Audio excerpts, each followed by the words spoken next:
Amruthaveni lice kit presents daily news പ്രഭാത വാർത്തകൾ powered by Pulimoottil silks KSFE in association with Joy Alukkas. ഇത്തവണ first അടിക്കില്ലേ നമ്മള്?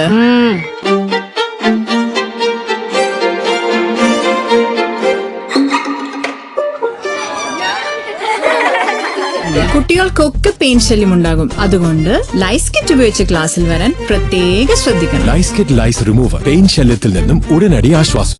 നമസ്കാരം, ഞാൻ ഡേസി ബിജു. ഡെയിലി ന്യൂസിന്റെ പ്രഭാത വാർത്തകളിലേക്ക് സ്വാഗതം. ഇന്ന് ഓഗസ്റ്റ് 6 വ്യാഴാഴ്ച. വിദ്യാർത്ഥികളെയും യുവജനങ്ങളെയും കേൾക്കണമെന്ന് സുപ്രീം കോടതി.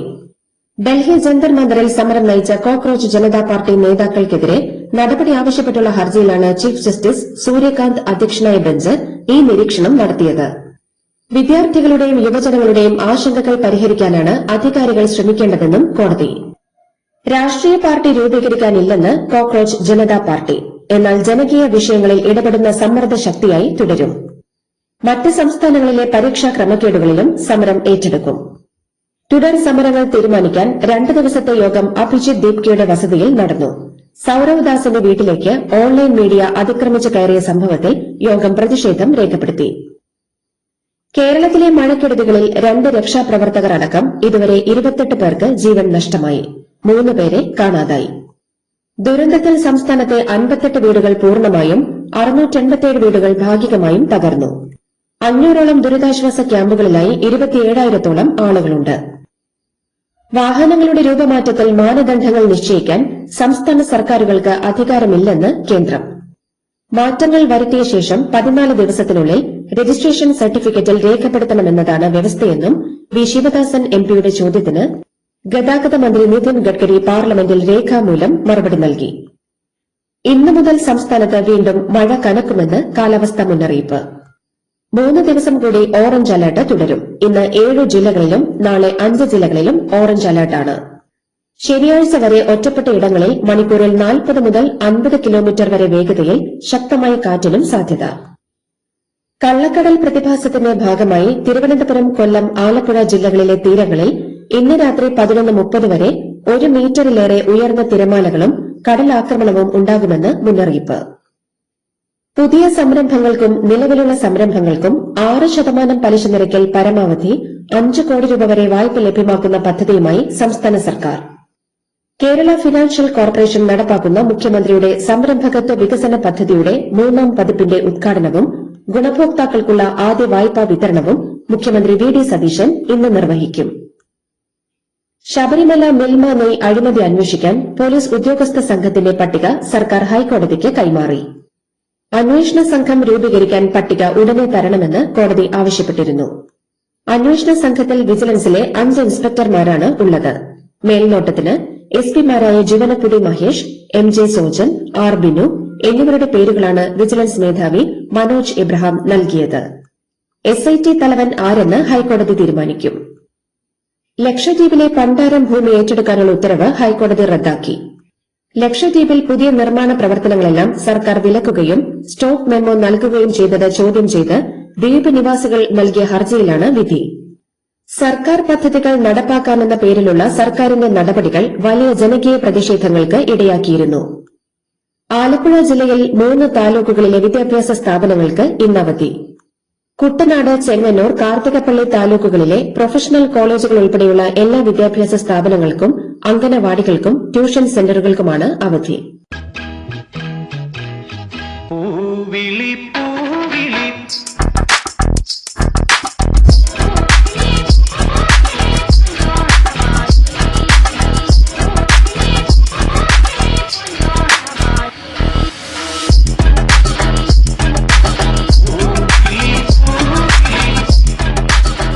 ഈ ഓണം കളറാവട്ടെ പുളിമൂട്ടിൽ സിൽക്സ്. പെരിങ്ങൽകുത്ത് ഡാമിലെ ജലനിരപ്പ് ഉയരുന്ന സാഹചര്യത്തിൽ ചാലക്കുടി പുഴയുടെ തീരത്തുള്ളവർ ജാഗ്രത പാലിക്കണമെന്ന് അറിയിപ്പ്. ഡാമിലെ ജലനിരപ്പ് ക്രസ്റ്റ് ലെവലായ 419.40 മീറ്ററായി ഉയർന്നതിനെ തുടർന്ന് ജലനിരപ്പ് ക്രമീകരിക്കുന്നതിനായി ഡാമിന്റെ ക്രസ്റ്റ് ഗേറ്റുകൾ തുറന്നിട്ടുണ്ട്. മുല്ലപ്പെരിയാർ ഡാമിലെ ജലനിരപ്പ് വർദ്ധിപ്പിക്കുമെന്ന തമിഴ്നാട് സർക്കാരിന്റെ ബജറ്റ് പ്രഖ്യാപനത്തിനെതിരെ കേരളം. തമിഴ്നാട് സർക്കാരിന്റെ പ്രഖ്യാപനത്തിൽ സംസ്ഥാനം പ്രതിഷേധം അറിയിക്കുമെന്ന് മന്ത്രി മോൻസ് ജോസഫ് പറഞ്ഞു. പ്ലാസ്റ്റിക് കുപ്പി തിരികെ വാങ്ങുന്ന പദ്ധതിയിൽ നിന്ന് ബിവറേജസ് കോർപ്പറേഷൻ പിന്മാറി. ഇന്നു മുതൽ ബെവ്കോ പ്ലാസ്റ്റിക് കുപ്പി സ്വീകരിക്കില്ലെന്ന് ബെവ്കോ എംഡി ഉത്തരവിറക്കി. തിരുവനന്തപുരത്തും കണ്ണൂരിലുമായി 20 മദ്യശാലകളിൽ കഴിഞ്ഞ ഒക്ടോബറിൽ തുടങ്ങിയ പദ്ധതിയാണ് ഇത്. ബെവ്കോ മദ്യശാലകളിലെ ഷിഫ്റ്റ് സമ്പ്രദായവും നിർത്തലാക്കി. ബംഗളൂരു ശ്രീനിവാസ കോളേജിൽ റാഗിംഗ് നടത്തിയതിന് സീനിയർ വിദ്യാർത്ഥികളായ 6 മലയാളികളെ പോലീസ് അറസ്റ്റ് ചെയ്തു.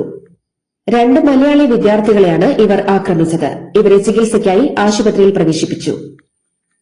മലപ്പുറം എടക്കര പോത്തുകല്ല് മുണ്ടേരി വനത്തിലെ വാണിയമ്പുഴ ഫോറസ്റ്റ് സ്റ്റേഷനിലെ ജീവനക്കാർ ചേരിതിരിഞ്ഞ് തമ്മിലടിച്ചു.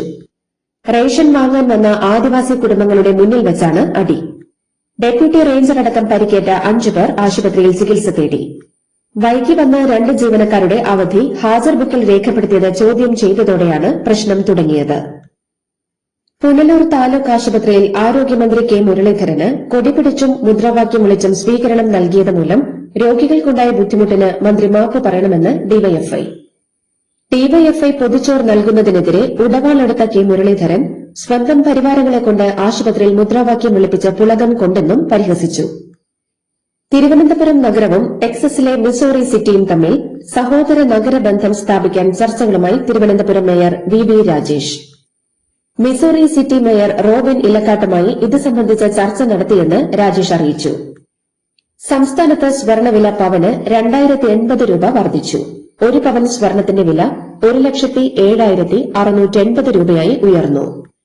72ാമത് നെഹ്റു ട്രോഫി വള്ളംകളിയുടെ ടിക്കറ്റ് വിൽപ്പന റെജി ചെറിയാൻ എംഎൽഎ ഉദ്ഘാടനം ചെയ്തു. ഓഗസ്റ്റ് 22-ന് പുന്നമട കായലിൽ നടക്കുന്ന വള്ളംകളിയുടെ ടിക്കറ്റുകൾ സർക്കാർ ഓഫീസുകളിലും ഓൺലൈനായും വിവിധ നിരക്കുകളിൽ ലഭ്യമാണ്. കോഴിക്കോട് കട്ടിപ്പാറ അമ്പായത്തോട് പ്രവർത്തിക്കുന്ന കോഴി അറവ് മാലിന്യ സംസ്കരണ ഫാക്ടറിയായ ഫ്രഷ് കട്ട് അടച്ചുപൂട്ടാൻ സംസ്ഥാന മലിനീകരണ നിയന്ത്രണ ബോർഡിന്റെ ഉത്തരവ്. ജനങ്ങളുടെ പരാതികളും പരിസ്ഥിതി പ്രശ്നങ്ങളും നിലനിൽക്കുന്നതിനാൽ ഫാക്ടറി വേഗം അടച്ചുപൂട്ടണമെന്നാണ് ഉത്തരവ്. തൃശൂർ ചെറുതുരുത്തിയിൽ ഹോട്ടൽ മുറിയിൽ സ്ത്രീയെ കഴുത്ത് ഞെരിച്ചു കൊന്നു. നൃത്ത അധ്യാപികയായ മലപ്പുറം സ്വദേശിനി ധനലക്ഷ്മിയാണ് കൊല്ലപ്പെട്ടത്. വിവാഹത്തിന് നിർബന്ധിച്ചത് ചെറുത്ത സുഹൃത്ത് വിഗീഷിനെ പോലീസ് തെരയുന്നു.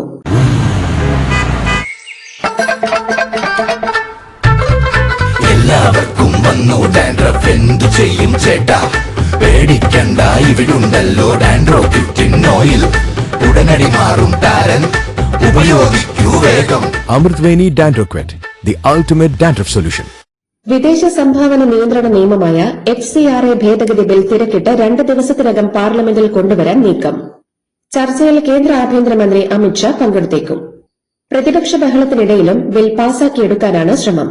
മണ്ഡല പുനർനിർണയ ബില്ലും ഈ സമ്മേളനത്തിൽ കൊണ്ടുവരാനിരുന്നതാണെങ്കിലും മാറ്റിവച്ചേക്കും. കുട്ടികൾക്കെതിരായ ലൈംഗിക അതിക്രമങ്ങളുടെ ഉള്ളടക്കം, ഡീപ് ഫേക്ക് ഉള്ളടക്കം, പ്ലാറ്റ്ഫോമുകളുടെ പ്രവർത്തനങ്ങളിലെ പിഴവുകൾ തുടങ്ങിയവയ്ക്ക് മെറ്റ മേധാവി മാർക്ക് സക്കർബർഗ് പാർലമെന്റ് സമിതിയോട് ക്ഷമാപണം നടത്തി. പ്രത്യേക തരം ഉള്ളടക്കങ്ങൾ പ്രചരിപ്പിക്കാൻ പണം വാങ്ങിയതായി മെറ്റ സമ്മതിച്ചു. അതേസമയം പ്രധാനമന്ത്രിയുടെ വീഡിയോ നീക്കം ചെയ്തതിന് ക്ഷമാപണം നടത്തിയില്ല. പ്രധാനമന്ത്രി നരേന്ദ്രമോദിയുടെ വീഡിയോ നീക്കം ചെയ്ത സംഭവത്തിൽ മാർക്ക് സക്കർബർഗ് മാപ്പ് പറയണമെന്ന് communications and information technology parliamentary സമിതി. ഉത്തരവാദികളായവർക്കെതിരെ നടപടിയെടുക്കണമെന്നും ആവശ്യം. പ്രധാനമന്ത്രി നരേന്ദ്രമോദിയുടെ വീഡിയോ നീക്കം ചെയ്തതിൽ കേന്ദ്ര IT മന്ത്രി അശ്വിനി വൈഷ്ണവിനോട് മാപ്പ് പറഞ്ഞ മെറ്റയുടെ ഉന്നത ഉദ്യോഗസ്ഥൻ.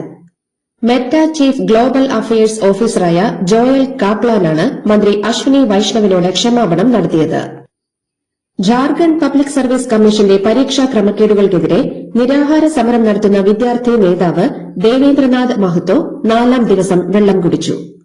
ആക്ടിവിസ്റ്റായ സോനം വാങ്ചുക്കിന്റെ അഭ്യർത്ഥന പ്രകാരമാണ് മഹ്തോ വെള്ളം കുടിക്കാൻ തയ്യാറായത്. അതേസമയം നിരാഹാര സമരവും സത്യാഗ്രഹവും തുടരുമെന്നും മഹ്തോ വ്യക്തമാക്കി. കേന്ദ്ര ക്യാബിനറ്റ് സെക്രട്ടറി TV സോമനാഥന്റെയും ആഭ്യന്തര സെക്രട്ടറി ഗോവിഡ് മോഹന്റെയും സേവന കാലാവധി 1 വർഷം കൂടി മോദി സർക്കാർ നീട്ടി. ഈ മാസം വിരമിക്കാനിരിക്കെയാണ് കേന്ദ്ര നടപടി. മണിപ്പൂർ അതിർത്തിയിലെ ദശകങ്ങളായുള്ള തർക്കങ്ങൾ പരിഹരിക്കാൻ ഇന്ത്യയും മ്യാൻമാറും തമ്മിൽ ഭൂമി കൈമാറ്റ ചർച്ചകൾ പുരോഗമിക്കുന്നു. അതിർത്തിയിൽ തർക്കങ്ങൾ ഇനിയും തീർപ്പാക്കാനുള്ള ചില മേഖലകളുണ്ടെന്നും ചർച്ചകൾ നടക്കുന്നുണ്ടെന്നും വിദേശകാര്യ മന്ത്രാലയ വക്താവ് രൺധീർ ജയ്സ്വാൾ. ജഡ്ജിമാരുടെ നിയമന നടപടികളിൽ സുതാര്യതയില്ലെന്ന് രാജ്യസഭാംഗം ഹാരിസ് ബീരാൻ. രാജ്യത്തെ മികച്ച അഭിഭാഷകരെ ജുഡീഷ്യറിയിലേക്ക് ആകർഷിക്കാൻ ജഡ്ജിമാരുടെ പ്രതിമാസ ശമ്പളം 20 ലക്ഷം രൂപയാക്കണമെന്നും അദ്ദേഹം ആവശ്യപ്പെട്ടു. സുപ്രീംകോടതി ജഡ്ജിമാരുടെ എണ്ണമുയർത്തൽ ഭേദഗതി ബിൽ ചർച്ചയിൽ സംസാരിക്കുകയായിരുന്നു അദ്ദേഹം. എയർ ഇന്ത്യയുടെ പുതിയ ചീഫ് എക്സിക്യൂട്ടീവ് ഓഫീസറും മാനേജിംഗ് ഡയറക്ടറുമായി ടിവോൾഡെ ഗബ്രെ മറിയത്തെ നിയമിച്ചു. എത്യോപ്യൻ എയർലൈൻസിന്റെ മുൻ സിഇഒ ആണ്. 4 വർഷത്തോളം എയർ ഇന്ത്യയുടെ സിഇഒ ആയിരുന്ന ക്യാംപെൽ വിൽസൺ അടുത്തിടെ പദവി ഒഴിഞ്ഞിരുന്നു. നിക്ഷേപ തട്ടിപ്പ് കേസിലെ പിടികിട്ടാപ്പുള്ളിയായ യുവതിയെ വിദേശത്തുനിന്ന് നാട്ടിലെത്തിച്ച് അറസ്റ്റ് ചെയ്തു. മഹാരാഷ്ട്രയിൽ രജിസ്റ്റർ ചെയ്ത 88 കോടിയുടെ നിക്ഷേപ തട്ടിപ്പ് കേസിൽ പ്രതിയായ വിശാഖ റാത്തോഡിനെയാണ് യുഎഇയിൽ നിന്ന് നാടുകടത്തിച്ച് പൂനെ വിമാനത്താവളത്തിൽ അറസ്റ്റ് ചെയ്തത്. പ്രണയാഭ്യർത്ഥന നിരസിച്ചതിന് ഹരിയാനയിലെ ഫരീദാബാദിൽ സ്കൂൾ വരാന്തയിൽ അധ്യാപികയെ കുത്തിക്കൊലപ്പെടുത്തി. സ്കൂളിലെ ഇംഗ്ലീഷ് അധ്യാപികയായിരുന്ന സന്ധ്യ കാർഹാനെയാണ് കൊല്ലപ്പെട്ടത്. പ്രതിയായ 21-കാരൻ അമിത് പോലീസിന്റെ പിടിയിലായി. ഇന്ത്യയിലിരുന്ന ബംഗ്ലാദേശ് ജനതയെ അഭിസംബോധന ചെയ്ത് ബംഗ്ലാദേശ് മുൻ പ്രധാനമന്ത്രി ഷെയ്ഖ് ഹസീന ബംഗ്ലാദേശിലേക്ക് തിരികെ പോകുന്ന സമയവും തീയതിയും എല്ലാവരെയും അറിയിക്കുമെന്നും ഡിസംബറിൽ തിരികെ പോകുമെന്നും അവർ പറഞ്ഞു. താൻ ബംഗ്ലാദേശിന്റെ ഭാഗമാണെന്നും വിദൂരത്തിരുന്ന രാജ്യത്തെ ഞെട്ടിപ്പിക്കുന്ന കാര്യങ്ങൾ കാണുന്നുവെന്നും ഷെയ്ഖ് ഹസീന പറഞ്ഞു. ഡാനിഷ് രാജകുടുംബത്തിലെ ഇസബെല്ല രാജകുമാരി സൈനിക സേവനത്തിന് ഇറങ്ങിത്തിരിച്ചു. 19-കാരിയായ ഇസബെല്ല രാജകുമാരി 11 മാസം നീളുന്ന സൈനിക സേവനമാണ് ആരംഭിച്ചത്. ഇതോടുകൂടി ഡെയിലി ന്യൂസിന്റെ ഇന്നത്തെ പ്രഭാത വാർത്തകൾ സമാപിക്കുന്നു. ഡെയിലി ന്യൂസിന് വേണ്ടി വാർത്തകൾ വായിച്ചത് ഡെയ്സി ബിജു. ഡെയിലി ന്യൂസ് ലൈവ്.in വാർത്തകൾ വിരൽ തുമ്പിൽ.